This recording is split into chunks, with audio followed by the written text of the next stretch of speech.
Okay, so we're going to talk about Adam Smith. And we're going to use Adam Smith as a gateway into thinking about the ideas of Karl Marx. So just as we used Hobbes as a means to think about Durkheim, as a kind of entryway into thinking about Durkheim, we're going to use Smith in the same way to think about Marx.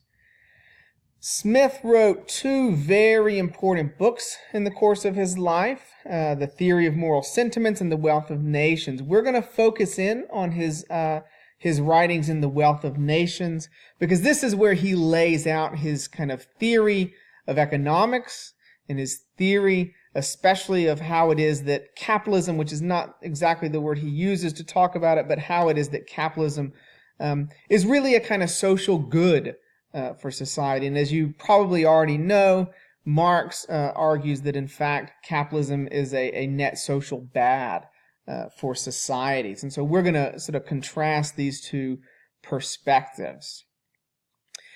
Now, in The Wealth of Nation, Smith is asking most centrally the question, why are some countries wealthier than others? Why do some countries become more economically successful than other countries?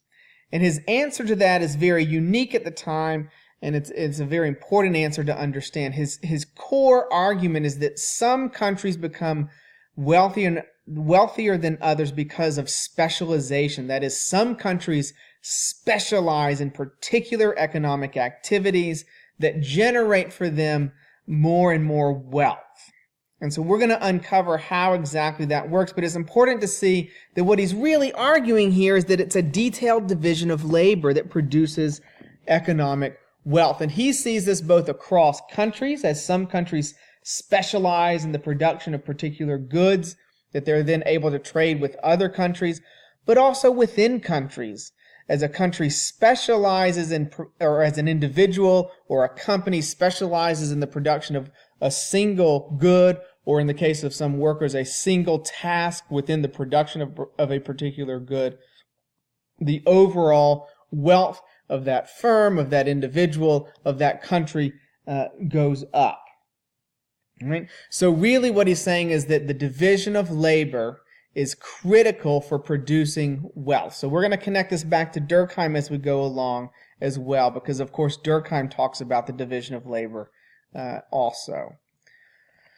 Okay, so if that's the core argument, that specialization and the detailed division of labor is the thing that's generating greater wealth, what is it about the division of labor that is doing this? What is it that's so beneficial about the division of labor? And he argues that there's in fact three things that combine together in a division of labor, in an increasing division of labor, that produces greater amounts of wealth. And we'll see how this works. The first of these is dexterity.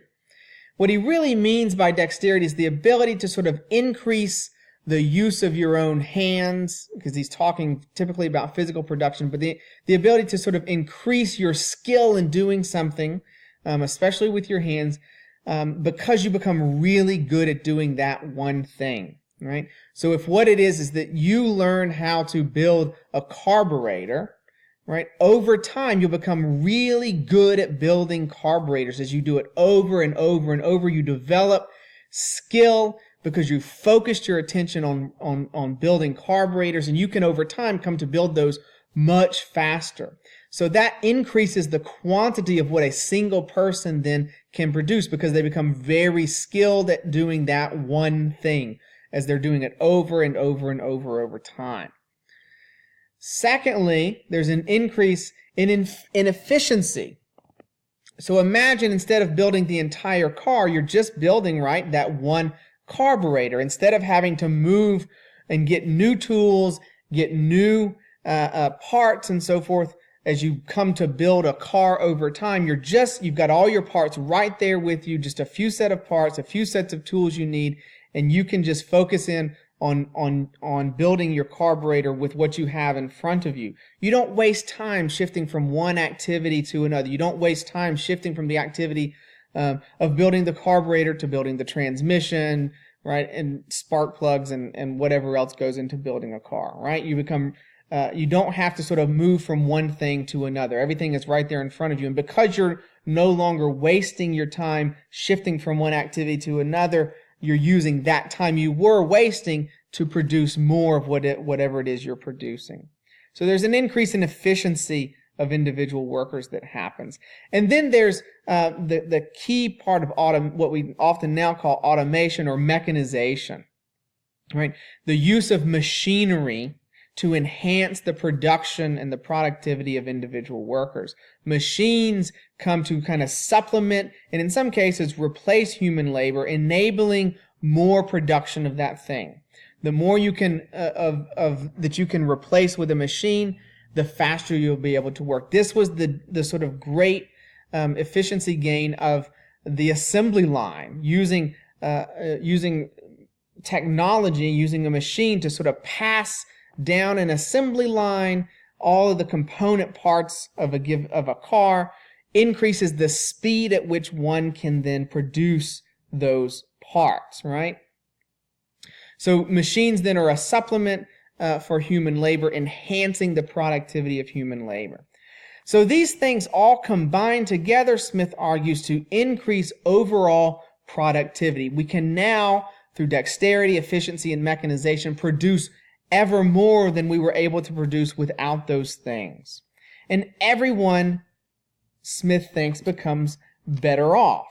And so he writes on page 59 of your text, "It is the great multiplication of the productions of all the different parts in consequence of the division of labor, which occasions in a well-governed society that universal opulence which extends itself to the lowest ranks of the people."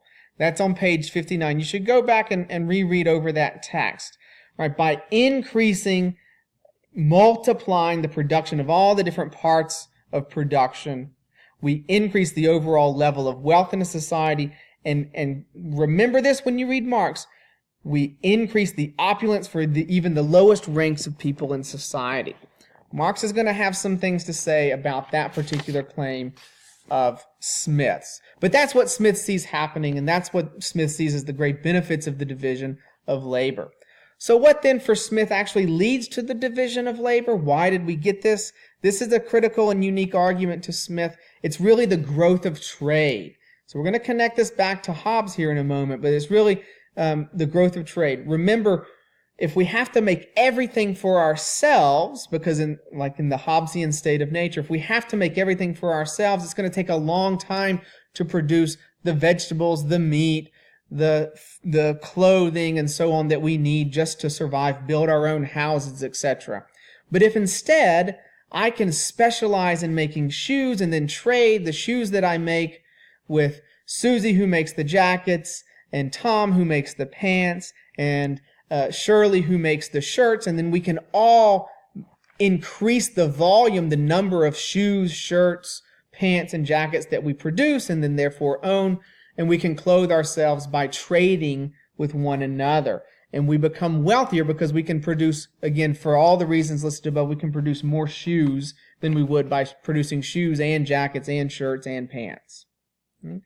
So as trade expands, the division of labor gets more complex, and as the division of labor gets more complex, we have more to trade with one another, and the overall wealth of society goes up.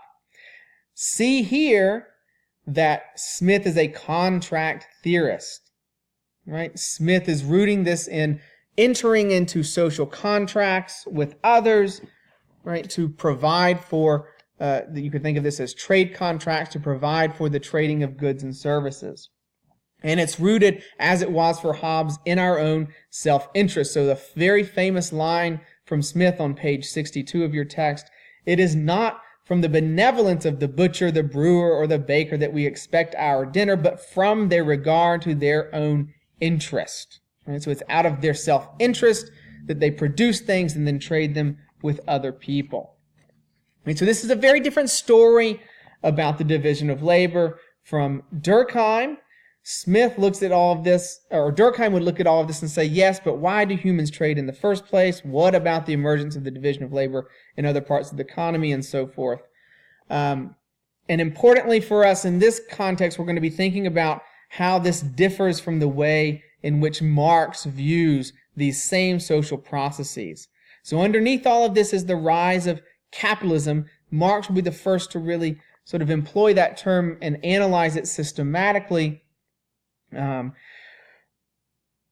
this is in fact the thing that is going to be debated between Marx and Smith. Smith sees capitalism as the crowning human achievement, the expansion of opulence. Marx is going to have a very different take on this, right? And so we'll begin to sort of tease out what they see as unique and different in their own analyses.